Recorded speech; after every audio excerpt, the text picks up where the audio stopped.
ରାତିରେ ରୁଟି ସହ ଖାଇବା ପାଇଁ ଏହି ଝଟପଟିଆ ସୁନ୍ଦର ରେସିପି ଆଜି ହିଁ ଟ୍ରାଏ କରନ୍ତୁ।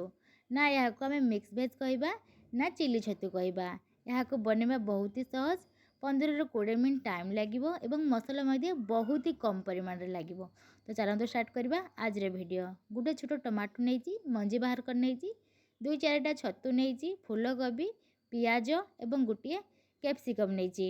ଚାଲନ୍ତୁ ପ୍ରଥମେ ଆମେ କ୍ୟାପ୍ସିକମ୍ ଓ ପିଆଜକୁ फ्राए करनवा। कढ़ाई 2 छोट चामच तेल मु नहीं तेल गरम हो गलानी। एबे रखिथिबा कैप्सिकम एवं प्याज को आमे फ्राए करनवा।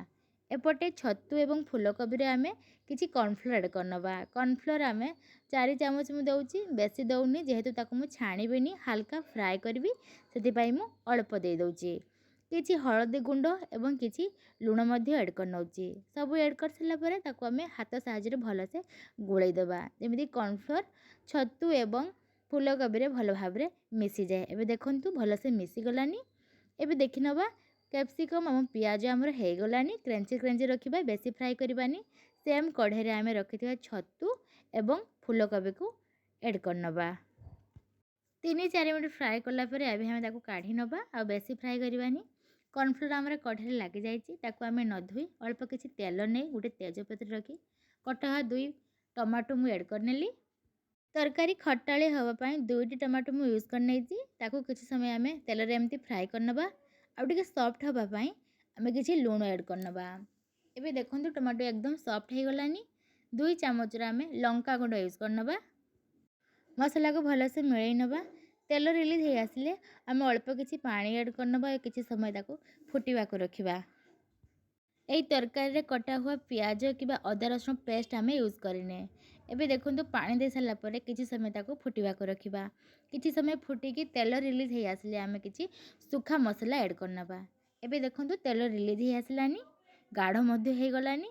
आमे बेसिकली जो मसला मु यूज करे सेही मसला मध्य एठी मु यूज करूची, जेमिति कि धनिया एवं गरम मसला एवं किछि कसूरी मेथी। कसूरी मेथी प्राय तो सब सब्जी रे मु यूज करथाए।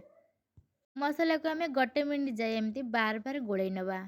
किछि समय गोळैला परे आमे फ्राई हे रखिथिबा कैप्सिकम और प्याज को ऐड करनबा एवं ताको मध्ये भल से मसला रे मिसई नबा। किछि समय गोळैला परे रखिथिबा हमर छतु एवं फूलकोबी की ऐड करनबा एवं ताको मध्ये मसला रे परफेक्ट भाबरे गोळै नबा। सबु जाको हमर क्रंची क्रंची अछि, सेति पई अल्प समय आमे ताको गोळै नबा एवं किछि आमे स्वाद अनुसार लूण यूज करनबा। प्रथम रे मु लूण अल्प अल्प देथिली, सेति पई एठी फाइनली आमे जेतिको लूण लागिबो तरकारी रे सेतिके आमे यूज करनबा एवं अल्प किछि पानी देई देबा। पानी मु बेसी यूज करूनी, लटपटिया रहिबो रोटी रे खाइबा पई, सेति पई आमे अल्प पानी यूज करनबा। एबे देखंतु तरकारी हमरे फुटा आसलानी। एबे ताको आमे गैस बंद करी गोटे पात्र को काढी नबा। तरकारी हमरे बनि जाइछि। बहुत कम समय लागिबो एवं टेस्टी मध्ये लागिबो। आपण माने भी थरे एमती निश्चय ट्राई करंतु।